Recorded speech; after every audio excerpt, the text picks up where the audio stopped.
ಸಂವಿಧಾನ ಅನ್ನೋದು ಸ್ವತಂತ್ರ ಭಾರತದ ಸುಭದ್ರ ಅಡಿಪಾಯ. ಇಂದು ಭಾರತೀಯರೆಲ್ಲ ಬದುಕುತ್ತಿರುವ ಬದುಕು, ತಿನ್ನುತ್ತಿರುವ ತುತ್ತುವನ್ನ ಸಂವಿಧಾನ ಕೊಟ್ಟ ಭಿಕ್ಷೆ.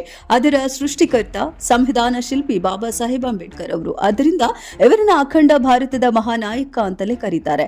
ಲೋಕಸಭೆ ವಿಧಾನಸಭೆಯ ಶಕ್ತಿ ಇರೋದೇ ಸಂವಿಧಾನದಲ್ಲಿ. ಸಂಸತ್ ಭವನದ ಬೇರು ವಿಧಾನಸೌಧದ ಸಾರಥಿ ಅಂದ್ರೆ ಅದು ಸಂವಿಧಾನ. ಅಷ್ಟೇ ಯಾಕೆ, ನಮ್ಮ ದೇಶದ ಶಾಸಕಾಂಗ, ಕಾರ್ಯಾಂಗ, ನ್ಯಾಯಾಂಗಗಳ ಸುತ್ತ ಇರೋದೇ ಈ ಸಂವಿಧಾನ ಎಂಬ ವಜ್ರ ಕವಚ. ಬೇರೆ ದೇಶದವರು ಸಹ ಕೈ ಮುಗಿದು ಗೌರವಿಸುವ ಸರ್ವ ಜನಾಂಗದ ಶಾಂತಿಯ ಗ್ರಂಥ ಈ ಸಂವಿಧಾನ. ಆದ್ದರಿಂದಲೇ ಪ್ರಧಾನಿ ಮೋದಿಯವರು ಸಹ ಇಂದು ನಾನು ಪ್ರಧಾನಿ ಆಗಿರೋದೇ ಅಂಬೇಡ್ಕರ್ ಅವರು ಬರೆದ ಸಂವಿಧಾನದಿಂದ. ಸಂವಿಧಾನವೇ ಭಾರತದ ಸಾರ್ವಭೌಮ ಅಂತ 2ನೇ ಬಾರಿ ಪ್ರಧಾನಿ ಆದಾಗ ಘರ್ಜಿಸಿದ್ರು. ಆದರೆ ಈಗ ಅದೇ ಪಕ್ಷದ ಕೇಂದ್ರ ಸಚಿವರೊಬ್ಬರು ಆ ಮಹಾನಾಯಕನ ಬಗ್ಗೆ ಹಗುರವಾಗಿ ಮಾತಾಡಿರೋದು ದೇಶಾದ್ಯಂತ ಆಕ್ರೋಶಕ್ಕೆ ಕಾರಣವಾಗಿದೆ.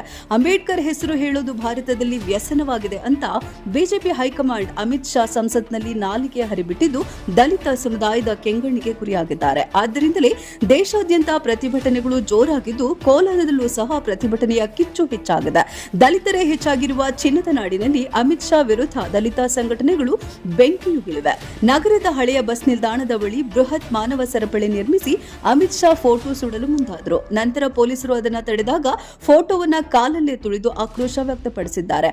ಅಮಿತ್ ಶಾಗೆ ಧಿಕ್ಕಾರ ಕೂಗುತ್ತಾ ಅವರ ರಾಜೀನಾಮೆಗೆ ಒತ್ತಾಯಿಸಿದ ಪ್ರತಿಭಟನಾಕಾರರು, ಇದು ಅಂಬೇಡ್ಕರ್ ವಿರುದ್ಧದ ಹೇಳಿಕೆಯಲ್ಲ, ಇದು ಸಂವಿಧಾನಕ್ಕೆ ಮಾಡಿರುವ ಅವಮಾನ ಅಂತ ಕಿಡಿಕಾರಿದ್ರು. ಇದೇ ಸಂದರ್ಭದಲ್ಲಿ ಮಾತನಾಡಿದ ದಲಿತ ಸಂಘರ್ಷ ಸಮಿತಿ ತಾಲೂಕು ಸಂಚಾಲಕ ಎಸ್.ಎಂ. ವೆಂಕಟೇಶ್, ಇಂದು ಕೇಂದ್ರದ ಗೃಹ ಸಚಿವ ಅಮಿತ್ ಶಾ ಅವರು ಅಂಬೇಡ್ಕರ್ಗೆ ಅವಮಾನ ಮಾಡಿದ್ದಾರೆ.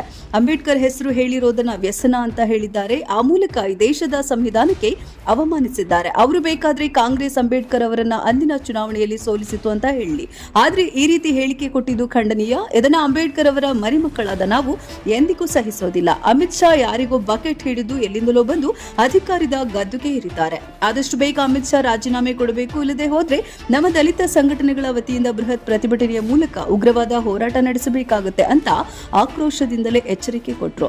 ಇದೀಗ ಅಮಿತ್ ಶಾ ವಿರುದ್ಧ ಕೋಲಾರಾದ್ಯಂತ ಜನವಿರೋಧ ವ್ಯಕ್ತವಾಗಿದೆ. ಇದು ದಲಿತ ವಿರೋಧಿ ಹೇಳಿಕೆ ಹಾಗೂ ಸಂವಿಧಾನ ಶಿಲ್ಪಿಗೆ ಮತ್ತು ಸಂವಿಧಾನಕ್ಕೆ ಮಾಡಿರುವ ಅವಮಾನ ಅಂತ ರಾಜ್ಯಾದ್ಯಂತ ಪ್ರತಿಭಟನೆಯ ಕಾವು ಜೋರಾಗ್ತಾ ಇದೆ. ಈ ವಿವಾದ ಮುಂದೆ ಯಾವ ರೀತಿ ತಿರುವು ಪಡೆಯುತ್ತೆ, ಜೊತೆಗೆ ಇದರ ಬಗ್ಗೆ ಪ್ರಧಾನಿ ಮೋದಿಯವರ ನಡೆ ಏನು ಅನ್ನೋದನ್ನ ಕಾದು ನೋಡಬೇಕಾಗಿದೆ. ಅದೇನೇ ಇರಲಿ, ಅಮಿತ್ ಶಾ ಆಡಿದ ಆ ಮಾತು ನಿಜಕ್ಕೂ ಭಾರತೀಯರಿಗೆ ಮಾಡಿದ ಅವಮಾನ ಅಂತಾನೆ ಹೇಳ್ಬೋದು. ಏನಿವತ್ತು ಕರ್ನಾಟಕ ದಲಿತ ಸಂಘರ್ಷ ಸಮಿತಿ ಪ್ರೊಫೆಸರ್ ಬಿ ಕೃಷ್ಣಪ್ಪ ಸ್ಥಾಪಿತ ರಾಜ್ಯ ಸಂಚಾಲಕರಾಗಿರ್ತಕ್ಕಂಥ ಯಣ್ಣೂರು ಶ್ರೀನಿವಾಸರವರ ನೇತೃತ್ವದಲ್ಲಿ ಏನು ನಿನ್ನೆ ಲೋಕಸಭೆಯಲ್ಲಿ ಈ ಭಾರತ ಸರ್ಕಾರದ ಕೇಂದ್ರ ಸಚಿವರಾಗಿರ್ತಕ್ಕಂಥ ಅಮಿತ್ ಶಾ ಅವರು ಪದೇ ಪದೇ ಬಾಬಾ ಸಾಹೇಬ್ ಅಂಬೇಡ್ಕರ್ನ ಹೇಳಿ ಅದೊಂದು ವ್ಯಸನ ಆಗಿಬಿಟ್ಟಿದ್ದಾರೆ ಈ ಭಾರತದಲ್ಲಿ ಅಂತೇಳಿ ಅಂತಕ್ಕಂಥ ಒಂದು ಹೇಳಿಕೆ ದುರದೃಷ್ಟಕರ. ಯಾಕಂದ್ರೆ ಮೋದಿ ಅಂತೇಳಿ ಅವ್ರಿಗೇನೋ ಅಪ್ಪಿಮ ಕೊಟ್ಟಿದ್ರು ಏನೋ ಇವತ್ತು ಸಾರ್ವಜನಿಕರಿಗೆ, ಇಲ್ಲ ಅಥವಾ ಅದು ಪ್ಯಾಕೇಜ್ ಅನ್ನೋಂತಕ್ಕಂಥದ್ದು ಗೊತ್ತಿಲ್ಲ. ಇವತ್ತು ಬಾಬಾ ಸಾಹೇಬ್ರನ್ನ ಗುರಿಯಾಗಿರಿಸ್ಕೊಂಡು ಹೇಳಿರ್ತಕ್ಕಂಥ ಮಾತಲ್ಲ ಇದು. ಈ ದೇಶದಲ್ಲಿರ್ತಕ್ಕಂಥ ಸಂವಿಧಾನವನ್ನ ಗುರಿಯಾಗಿರಿಸ್ಕೊಂಡು ಹೇಳಿರ್ತಕ್ಕಂಥ ಒಂದು ದಾಳಿ ಇದು.